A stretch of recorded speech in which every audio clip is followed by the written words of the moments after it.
Um, so let me do this part because I don't want to forget it.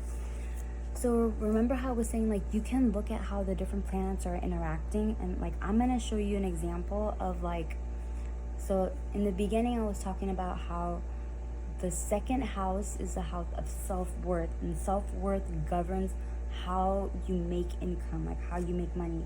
So if you've had like a hurt or something, so this is actually literally, it's so funny because all the examples she gives in her videos, they're either going on in my life or the person that I'm like looking at this for.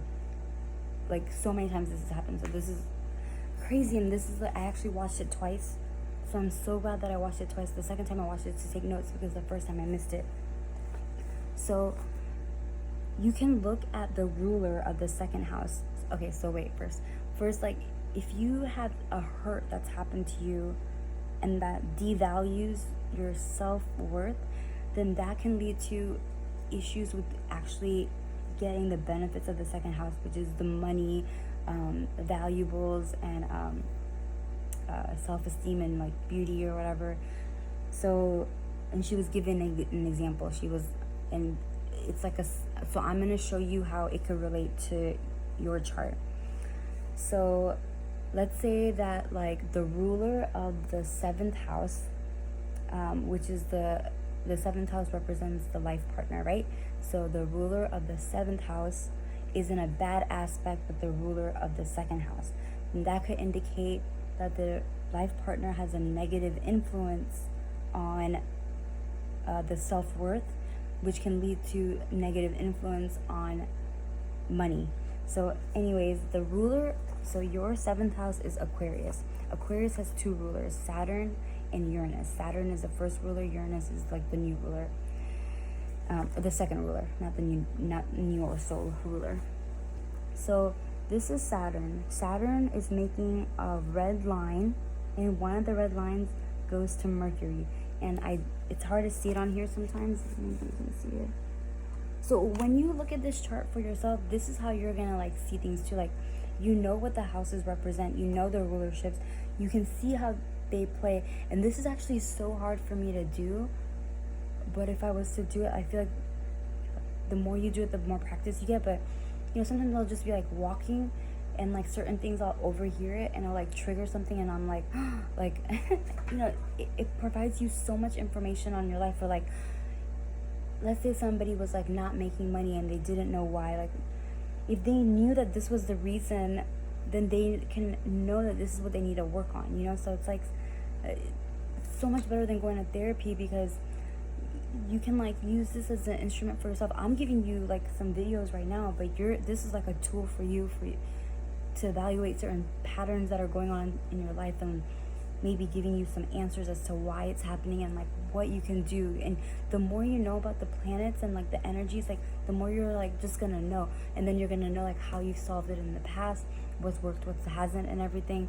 And all the stuff that I taught you about the law of attraction, it's like you can use that too, you know. It's a lot of the bad, like Saturn, anything that's with Saturn and it's a bad aspect, it tends to mature. Saturn matures with age. So it's like when you're younger, you have very big difficulties in that area, but as you get older and as you practice, Saturn is all about slow, delayed results and steady improvement slowly. So as somebody gets older, after the age of 30, 35, that's where you see that planet shine. So let's say somebody had it in their 10th house.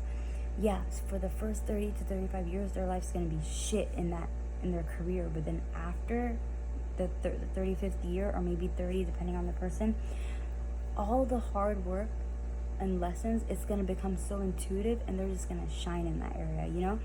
And that's like without law of attraction. So like you have like so many tools to like help you. Anyways, I'm going on and on, but I just thought it was interesting because this example that she gives, and look at how your situation is. Okay, so the ruler, this is not just like a planet that's in your second house. This is the ruler of the second house is making a red line, a hard aspect to the ruler of your seventh house.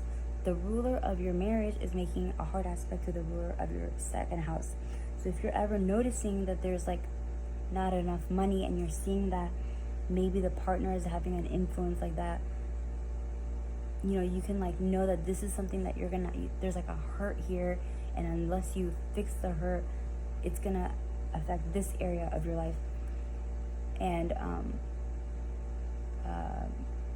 and there's like, you know, there'll be different ways for you to interpret like how to do that and everything, but like anything that's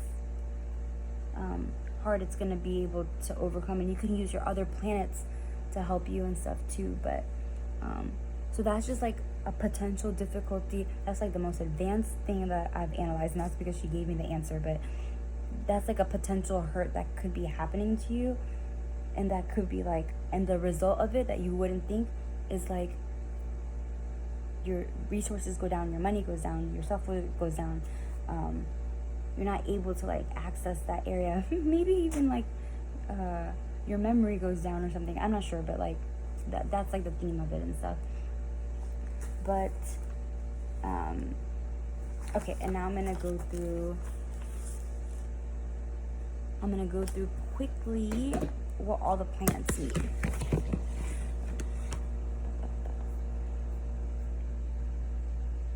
Oh, but just general basics. It's you might have very good ears, beautiful perfumes, good food, makeup, voice is enhanced with the ruler of the second and the second. Collections, sun, if you have sun in the second house, but it's not the ruler, so this is different, but you can invest in gold, but you can still invest in gold.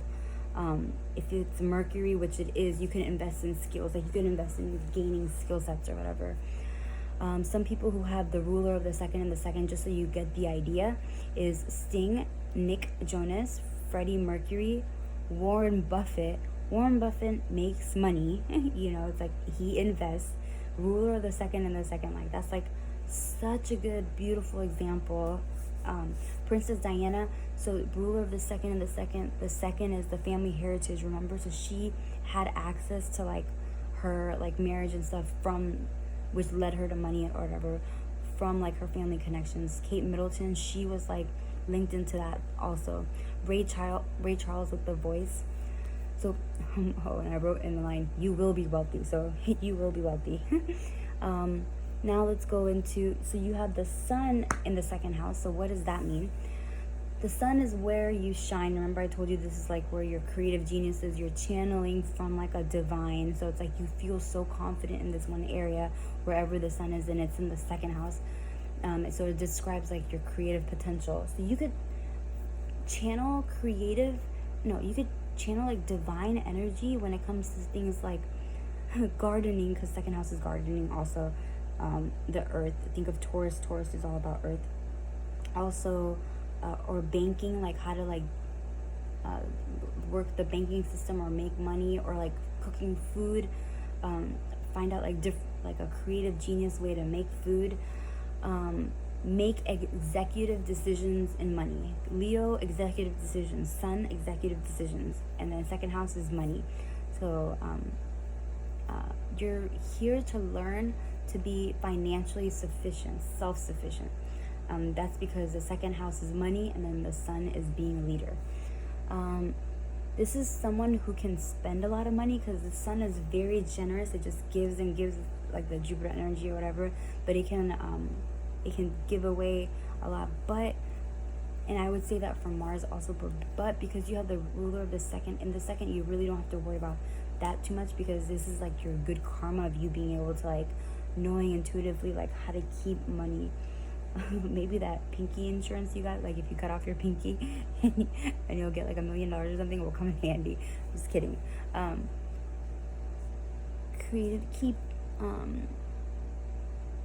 To keep something or preserve something. I'm gonna cut the video. The shorter the videos are, I think it's quicker to upload it. So that's why I'm cutting them like to 10 minutes now.